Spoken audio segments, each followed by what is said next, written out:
PB ન્યૂઝમાં આપનું સ્વાગત છે। હું છું શહાના સેઠવાલા। વડોદરા શહેરના વાડી મોગલવાડા બાપુ પાન હાઉસ પાસે આજે ટીબી રોગની વિનામૂલ્યે તપાસ કરવામાં આવી હતી। પાનીગેટ અર્બન સેન્ટર દ્વારા દીપક ફાઉન્ડેશન દ્વારા નિદાનવાન સાથે ચેસ્ટ એક્સરે આંખોની તપાસ સાથે લગતી અનેક જાતની તપાસ ડૉક્ટરો દ્વારા કરી સમજણ આપવામાં આવી હતી। જ્યારે નિઃશુલ્ક તપાસ માટે મોટી સંખ્યામાં લોકોએ લાભ લીધો હતો। ડૉક્ટરની ટીમે ખૂબ સારી રીતે સેવાઓ આપી હોવા જાણવા મળ્યું હતું, જેમાં વિસ્તારના મુસ્તાકભાઈ તનસુજવાલા, જાવેદ ધુપેલવાલા, મોહમ્મદ અનીસ ધેરીવાલા, મુફ્તી ખલીક સાહેબ મુલ્લાવાલા સહિત અનેક લોકોએ સાથ સહકાર આપ્યો હોવાનું જાણવા મળ્યું હતું। સાંભળીએ મૌલાના અતીક સાહેબ મુલ્લાવાલા અને ડૉક્ટર પ્રતીક્ષા શું કહી રહ્યા છે। Report Aziz Dhupelwala. ટેબલ આગળ લઈ આવો, આ ટેબલ નીચે મૂકીશું તો હરખું થઈ જશે।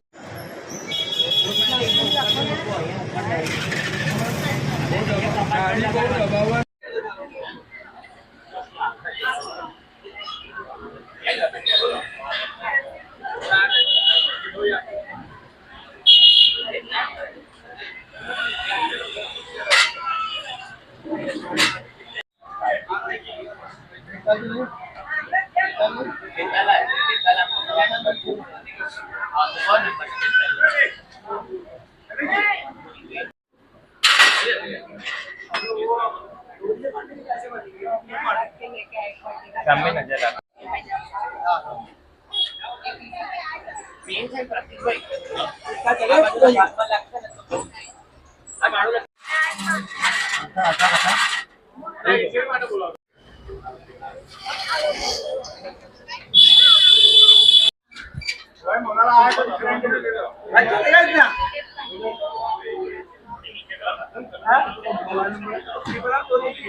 सरकार की तरफ से जो प्रोग्राम है और वो भी डोर टू डोर वहाँ मोहल्ले में जाके वहाँ कैंप लगा के लोगों को सारवार देना, ये बहुत अच्छी पहल है। हमारे डॉक्टर साहब वो भी कल बहुत मेहनत कर रहे हैं, कल से हमारे कांटेक्ट में थे। यहाँ मोगलवाड़ा में इन लोगों ने कैंप लगाया है, तो यहाँ के जो लोग महंगी दवाखाने में जाके जो सारवार नहीं ले सकते, उनको अपने घर बैठे फ्री में सारवार मिल रही है, इसलिए एक बहुत अच्छी पहल है।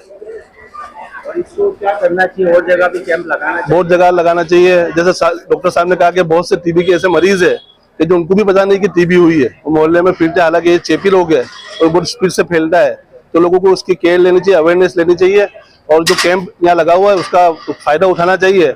और यहाँ पर कफ का टेस्ट होता है, इसी तरह एक्सरे होता है फ्री के अंदर, तो यहाँ पर पहुँच के लोगों को अपने टेस्ट कराना चाहिए। और अगर कोई बीमारी है, जैसा डॉक्टर साहब कह रहे हैं कि भाई टीबी बीमारी है, वो भी उसका भी इलाज है और आसानी के साथ वो अच्छा हो सकता है अगर इलाज किया जाए। जो लोग उनके टीबी का पेशेंट है, उसके आसपास जो लोग रहते हैं, उनको भी जो है ये चेप लगने का खतरा रहता है, तो उनको भी तपास करानी चाहिए और केयर लेनी चाहिए। तो दवाई मिलेगी। हाँ, अगर टीबी, डॉक्टर साहब बता रहे कि अगर टीबी नहीं भी हुआ तो टीबी ना हो उसकी भी एक दवा है कि भाई जो लोग आपस में उसकी खिदमत करते हैं, तो अगर वो दवाइयाँ ले ले तो टीबी का चेप उसको नहीं लगेगा। ऐसा भी प्रिकॉशन सब यहाँ है। क्या नाम है? मौलवी अतीक मुल्लावाला। टीबी नाबूद अभियान अंतर्गत पुनः द्वारा कया વિસ્તારમાં સાના પ્રોગ્રામ છે? આજે પાણીગેટ અર્બન હેલ્થ સેન્ટરમાંથી મોગલવાડા વિસ્તારની અંદર આપણે આ એક દીપક ફાઉન્ડેશન તરફથી આવેલ નિદાનવાન અને સીટીટીબી ઓફિસ તરફથી એક્સરે, હિમોગ્લોબિનની તપાસ, ડાયાબિટીસ માટેની તપાસ અને આંખની તપાસ, આટલું તપાસ કરવામાં આવશે। કારણ કે આપણા એરિયાની અંદર ટીબીના કેસ મળે છે અને દર વર્ષે ઓછામાં ઓછા 15 થી 20 કેસ આવતા હોય છે। તો એના અનુસંધાનમાં અહીંયા જેટલા પણ ટીબીના પેશન્ટો છે એ લોકોના કોન્ટેક્ટના નજીકમાં એક્સરેની ફેસિલિટીથી થાય તો એ લોકોને પણ એક દવા આપવામાં આવે છે કે જે દવા ટીબી પ્રિવેન્શન થેરાપી તરીકે વપરાય છે।